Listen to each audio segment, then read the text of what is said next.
कांग्रेस और आम आदमी पार्टी के बीच गठबंधन का अभी औपचारिक ऐलान नहीं हुआ है, लेकिन कांग्रेस में इसके विरोध के पटाखे फूटने लगे। पंजाब में भले ही कांग्रेस का केजरीवाल के साथ गठबंधन नहीं होगा, लेकिन दिल्ली और हरियाणा में इस दोस्ती का असर पंजाब में दिखेगा। कांग्रेस के कई नेताओं का मानना है कि जब दिल्ली और हरियाणा में कांग्रेस केजरीवाल के कंधे पर बाहें डाले घूमेगी तो सीधे तौर पर पंजे में ये संदेश जाएगा कि दोनों पार्टियां एक ही हैं और जनता की आंखों में धूल झोंक कर ये आपस में नुरा कुश्ती कर रही हैं। वजह ये कि बाकी जगहों पर गठबंधन होने की सूरत में दोनों ही पार्टियां एक दूसरे के खिलाफ आक्रामक चुनाव प्रचार से बचना चाहेंगी और इसका सीधा फायदा बीजेपी और अकाली दल को होगा। पंजाब से ज्यादा तो इस गठबंधन का विरोध गुजरात में शुरू हो गया है, जहां अहमद पटेल के बेटे फसल पटेल ने तो यहां तक कह दिया कि अगर भरूच की सीट कांग्रेस आम आदमी पार्टी को देती है तो इस गठबंधन का विरोध करेंगे। फैसल अहमद पटेल ने कहा कि कांग्रेस एक लोकतांत्रिक पार्टी है और इंडिया गठबंधन हमारे देश के लिए महत्वपूर्ण है। उन्होंने कहा कि अगर भरूच लोकसभा सीट पर कांग्रेस का उम्मीदवार होता है तो इससे इंडिया गठबंधन को फायदा होगा और जीतना बहुत आसान होगा। उन्होंने आम आदमी पार्टी पर निशाना भी साधा। फैसल अहमद पटेल ने कहा कि आम आदमी पार्टी की ताकत केवल एक विधानसभा सीट पर है। उन्होंने कहा कि 2022 में आम आदमी पार्टी का ग्राफ गिरा है और मेरा मानना है कि भरूच लोकसभा सीट कांग्रेस को मिलनी चाहिए, नहीं तो मैं इस गठबंधन का समर्थन नहीं करूंगा। कि भरूच लोकसभा सीट पर आम आदमी पार्टी और कांग्रेस आमने सामने हैं। इस सीट पर आम आदमी पार्टी ने अपना उम्मीदवार भी उतार दिया है। पार्टी ने भरूच लोकसभा सीट से अपने विधायक चैतर वसावा को उम्मीदवार बनाया है और इस पूरे घटनाक्रम पर बीजेपी का भी बयान सामने आया। बीजेपी ने अहमद पटेल के परिवार को ऑफर दिया। भरूच से बीजेपी सांसद मनसुख वसावा ने कहा कि ये कांग्रेस का आंतरिक मामला है, लेकिन मेरा मानना है कि भरूच कांग्रेस के बड़े नेता अहमद पटेल थे। मनसुख वसावा ने कहा कि अब अहमद पटेल नहीं है तो उनकी बेटी को कांग्रेस को प्रोजेक्ट करना चाहिए था, लेकिन कांग्रेस ने नहीं किया। उन्होंने कहा कि अहमद पटेल की बेटी मुमताज पटेल अगर राष्ट्रीय विचारधारा से जुड़ना चाहेंगी तो बीजेपी में उनका स्वागत है।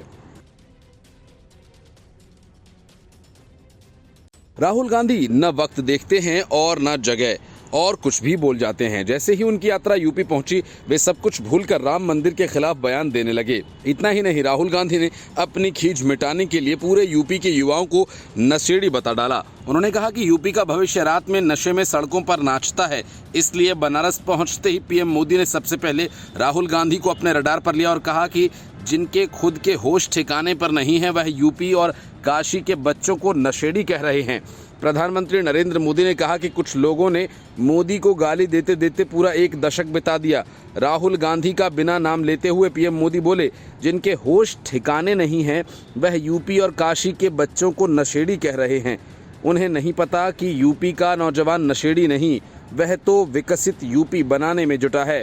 अखिलेश यादव की ओर इशारा करते हुए पीएम मोदी ने कहा कि इंडी गठबंधन द्वारा यूपी के नौजवानों का काम कोई नहीं भूलेगा। परिवारवादी युवा शक्ति से डरते हैं। सामान्य युवा को अवसर मिलता तो वो हर जगह चुनौती देगा। इनको वही लोग पसंद आते हैं जो इनकी दिन रात जय जयकार करते हैं।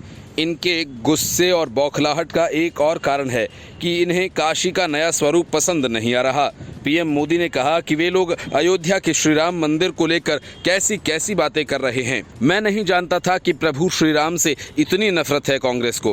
कांग्रेस के साथ एक बार फिर सपा के गठबंधन पर पीएम मोदी ने जमकर कटाक्ष किया। उन्होंने कहा कि ये लोग हर चुनाव में साथ आते हैं, परिणाम के बाद एक दूसरे को गाली देते हुए अलग हो जाते हैं।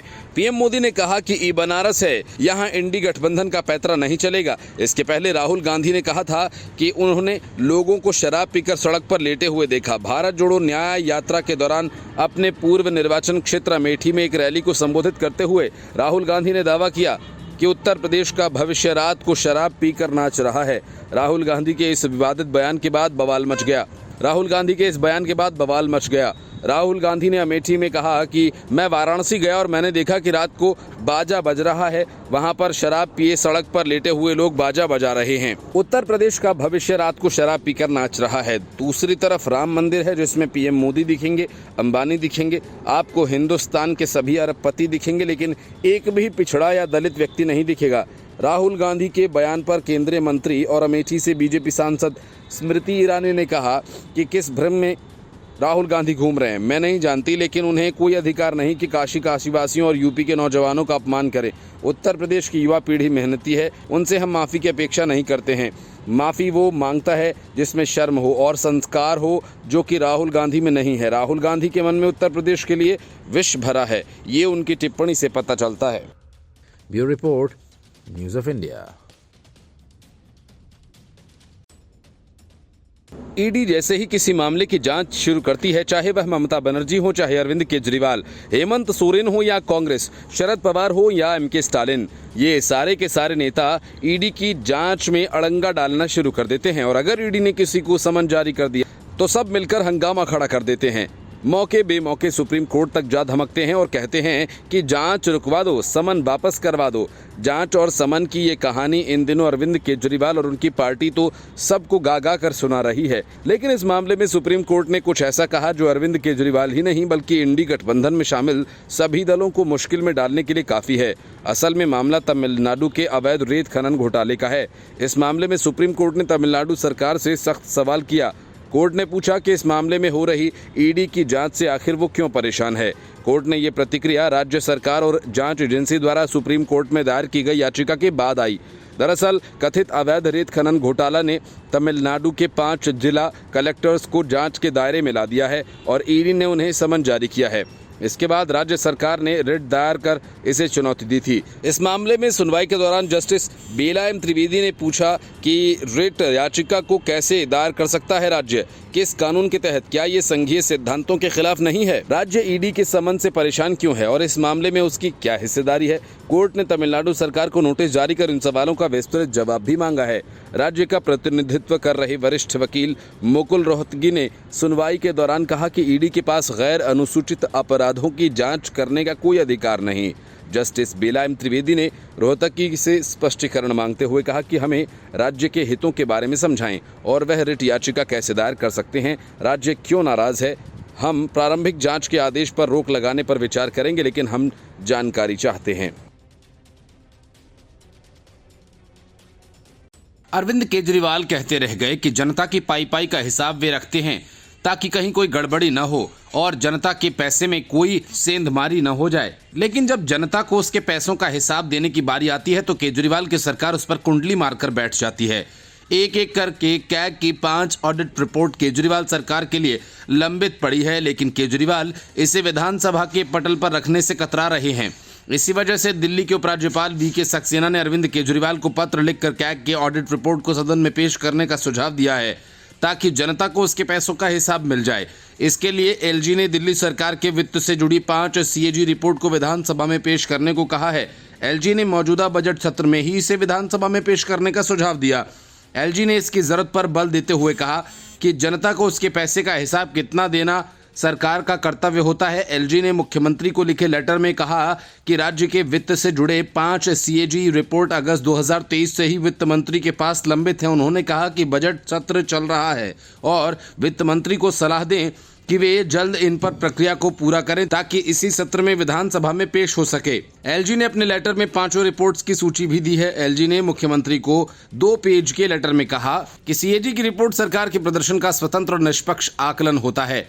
वित्तीय प्रदर्शन के आकलन के लिए यह सरकार का निर्देशक दस्तावेज होता है और जहां जरूरत हो सरकार को सुधार का मौका देता है। एलजी ने कहा कि यह सरकार का कर्तव्य है कि सदन के जरिए जनता से मिले राजस्व और खर्च का हिसाब उसके सामने रखें।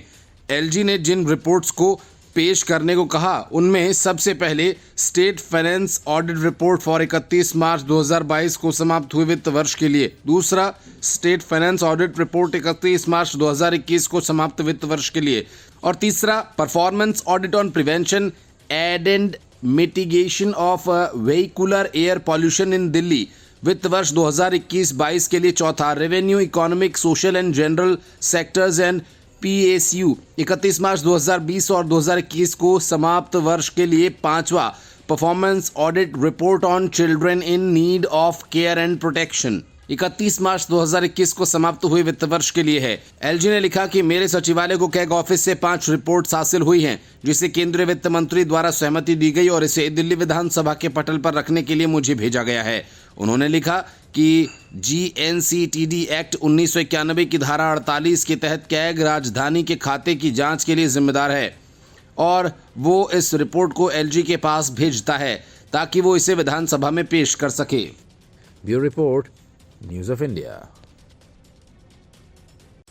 किसान आंदोलन के नाम पर लोकसभा चुनाव के पहले हिंसा फैलाने की सियासी साजिश की परतें अब खोलने लगी हैं। विदेशी फंडिंग और सियासी आकाओं के सहारे जो काम तथाकथित किसान नेता करने की कोशिश कर रहे हैं, उस पर सरकार ने लगाम लगाना शुरू कर दिया है। उग्र बयान देने वाले नेताओं, हिंसा फैलाने वाली कोशिश करने वाले नेताओं के बैंक खाते जब्त करने शुरू कर दिए गए हैं।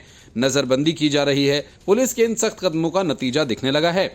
शंभू बॉर्डर पर तैनात किए गई पोकलेन मशीन, जेसीबी और ट्रैक्टर किसानों ने हटा लिए हैं। जिस प्रकार उग्र प्रदर्शनकारियों द्वारा सरकारी संपत्तियों को नुकसान पहुंचाने का काम किया जा रहा है, उसे देखते हुए हरियाणा की अंबाला पुलिस ने सख्त कदम उठाए हैं। अंबाला पुलिस ने कहा कि सरकारी संपत्ति के नुकसान की भरपाई इन्हीं आंदोलनकारियों की संपत्ति से की जाएगी और इसके लिए संपत्ति कुर्की और बैंक खातों को सीज करने की कार्रवाई शुरू हो चुकी है।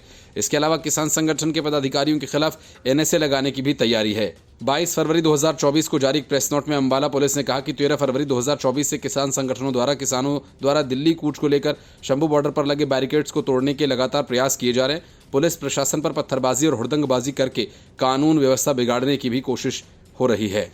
इन सब से सरकारी और प्राइवेट संपत्तियों को काफी नुकसान हो रहा है। पुलिस ने कहा कि वो अब आंदोलनकारियों द्वारा सरकारी और प्राइवेट संपत्ति को पहुंचाए गए नुकसान का आकलन कर रहे हैं। सबकी भरपाई इन्हीं आंदोलनकारियों की संपत्ति और बैंक खातों को सीज करके की जाएगी। पुलिस की माने तो इन्होंने इस संबंध में पहले ही सूचित किया था कि अगर सरकारी संपत्ति को नुकसान हुआ तो वो कार्रवाई करेंगे। हालांकि पिछले कुछ दिनों में फिर भी ऐसी घटनाएं आई, जिसके बाद पुलिस ने ये नोट जारी किया और इसके अलावा पुलिस ने एक और ट्वीट में ये जानकारी दी। उन्होंने एनएसए के तहत किसान संगठनों के पदाधिकारियों को नजरबंद करने की तैयारी शुरू कर दी है। अंबाला पुलिस द्वारा दी गई जानकारी में कहा गया कि आंदोलन में 30 पुलिस कर्मचारियों को चोटें आई हैं। एक पुलिस कर्मचारी का ब्रेन हैमरेज हुआ है, 2 की मृत्यु और आंदोलन के कई किसान नेता जो सक्रिय भूमिका में हैं, कानून व्यवस्था बिगाड़ने का काम कर रहे हैं, सोशल मीडिया के जरिए भड़काऊ बयानबाजी कर रहे हैं, सामाजिक सौहार्द बिगाड़ने के लिए पोस्टरबाजी कर रहे हैं, प्रशासनिक अधिकारियों और सरकार के विरुद्ध गलत शब्दों का इस्तेमाल कर उत्पात मचा रहे हैं। ऐसी आपराधिक गतिविधियों को रोकने और कानून व्यवस्था को बनाए रखने के लिए 1980 के तहत किसान संगठनों के पदाधिकारियों को नजरबंद करने की कार्यवाही पुलिस प्रशासन द्वारा अमल में लाई जा रही है। दिल्ली कूच के लिए निकले किसान राजधानी के बॉर्डर पर डटे हुए हैं, लेकिन अब उनके हौसले पस्त हो रहे हैं। पंजाब और हरियाणा के किसान पिछले 10 दिन से शंभू बॉर्डर पर बैठे हैं। किसान और हरियाणा पुलिस प्रशासन के बीच जमकर झड़प हुई। एक और किसान किसी भी सूरत में हरियाणा की नाकेबंदी और बैरिकेटिंग को तोड़कर आगे बढ़ने की कोशिश करते दिखे, तो वहीं हरियाणा पुलिस और अर्धसैनिक बलों ने प्रदर्शनकारियों को पीछे खदेड़ने के लिए ड्रोन की मदद से सैकड़ों आंसू गैस के गोले बरसाए। लेकिन महज 12 घंटे के अंदर ही तस्वीर बदल चुकी है। ऐसे में सवाल ये भी उठ रहा है कि क्या लाख जतन के बावजूद आगे बढ़ने में नाकाम रहे किसानों का मनोबल अब टूटने लगा है? Report news of India. Arvind Kejriwal और उनकी पार्टी हवाबाजी खूब करती हैं। जैसे ही ईडी ने 7वां समन भेजा, केजरीवाल से लेकर पूरी पार्टी एक नई कहानी गढ़कर सुनाने लगी। आतिशी मार्लेना सबसे पहले सामने आई और कहा कि केजरीवाल को 2-4 दिनों के अंदर गिरफ्तार किया जाएगा। हालांकि आम आदमी पार्टी के नेता इतनी बार ये कहानी सुना चुके हैं कि लोग सुन कर बोर हो चुके हैं, लेकिन इस बार जो कहानी सुनाई गई है उसमें थोड़ा ट्विस्ट है। ट्विस्ट ये कि शराब घोटाला मामले में फंसे केजरीवाल को ईडी नहीं, अब सीबीआई गिरफ्तार करेगी। और कारण ये बताया कि चूंकि कांग्रेस और आम आदमी पार्टी का गठबंधन हो गया है, हमें गठबंधन तोड़ने की धमकी दी जा रही है कि अगर नहीं तोड़ा तो केजरीवाल गिरफ्तार होंगे। ये सब कहते हुए आतिशी मार्लेना ने सबसे पहले ये बताया कि उनके पास कोई सबूत नहीं है। वजह ये कि सबूत बोलने के चक्कर में केजरीवाल और आतिशी मार्लेना को पहले पुलिस का नोटिस मिल चुका है, इसलिए उन्होंने कह दिया कि हमारे पास कोई सबूत नहीं। इसके बाद सुबह सवेरे सौरभ भारद्वाज, संदीप पाठक और आतिशी मार्लेना ने एक साथ प्रेस कॉन्फ्रेंस कर यही कहानी दोहराई और धमकी दे डाली कि अगर केजरीवाल को गिरफ्तार किया गया तो पूरे देश में सुनामी आ जाएगी। राज्यसभा सांसद संदीप पाठक, दिल्ली सरकार के मंत्री सौरभ भारद्वाज और आतिशी ने एक साथ प्रेस कॉन्फ्रेंस करते हुए 2 टूक कहा कि कांग्रेस से गठबंधन होकर रहेगा, भले ही अरविंद केजरीवाल को गिरफ्तार करके जेल में डाल दिया जाए। सौरभ भारद्वाज ने कहा कि मुख्यमंत्री अरविंद केजरीवाल को अगले 3-4 दिन में गिरफ्तार करने की तैयारी है। उन्होंने कहा कि ये तैयारी सिर्फ राजनीतिक साजिश के तहत की जा रही है, क्योंकि आम आदमी पार्टी और कांग्रेस के बीच गठबंधन होने जा रहा है। ये नहीं चाहते कि ये गठबंधन हो। अब जब ये गठबंधन पर आम सहमति बन गई है तो उन्होंने सीबीआई के जरिए अरेस्ट करने की तैयारी की। सौरभ ने कहा कि हमें सूचना मिली कि अगर हम गठबंधन छोड़ दें तो गिरफ्तारी नहीं होगी। हम भाजपा और केंद्र सरकार को बताना चाहते हैं कि आप अरविंद केजरीवाल को गिरफ्तार करना चाहें तो कर लें। केजरीवाल और कांग्रेस का अलायंस होने जा रहा है, ये टूटने वाला नहीं है। वहीं आप सांसद संदीप पाठक ने कहा कि ये नई राजनीतिक परिस्थितियों को देखते हुए भाजपा ने अपनी रणनीति बदली है। भाजपा को लगता था कि आम आदमी पार्टी और कांग्रेस के बीच गठबंधन नहीं होगा। पाठक ने कहा कि अब जबकि देश हित में दोनों दलों ने गठबंधन करने का फैसला कर लिया है तो अरविंद केजरीवाल को गिरफ्तार करने की कोशिश की जा रही है। उन्हें सीआरपीसी 41A के तहत नोटिस जारी किया जा रहा है। जाहिर सी बात है और संभव भी है कि केजरीवाल को गिरफ्तार कर भी लिया जाए। पाठक ने कहा कि यदि केजरीवाल को गिरफ्तार किया गया तो देश भर में लोग सड़कों पर निकल आएंगे। हम गिरफ्तारी और धमकी से डरने वाले नहीं हैं। आतिशी ने कहा कि हमें ये अंदेशा पहले से ही था, अरविंद केजरीवाल को गिरफ्तार किया जा सकता है। यही वजह है कि ईडी की तरफ से अब तक 7 नोटिस भेजे जा चुके हैं और ईडी खुद कोर्ट गई, लेकिन वहां अभी तक फैसला नहीं हुआ। कानूनी अड़चन आ गई, इसलिए केंद्र सरकार सीबीआई के जरिए अरविंद केजरीवाल को नोटिस भेजकर गिरफ्तार करने की तैयारी में है। आतिशी ने कहा कि संभव है कि आज या कल तक सीबीआई से अरविंद केजरीवाल को नोटिस भी मिल जाए, लेकिन भाजपा को बताना चाहते हैं कि हम डरने वाले नहीं हैं। Bureau report, news of India.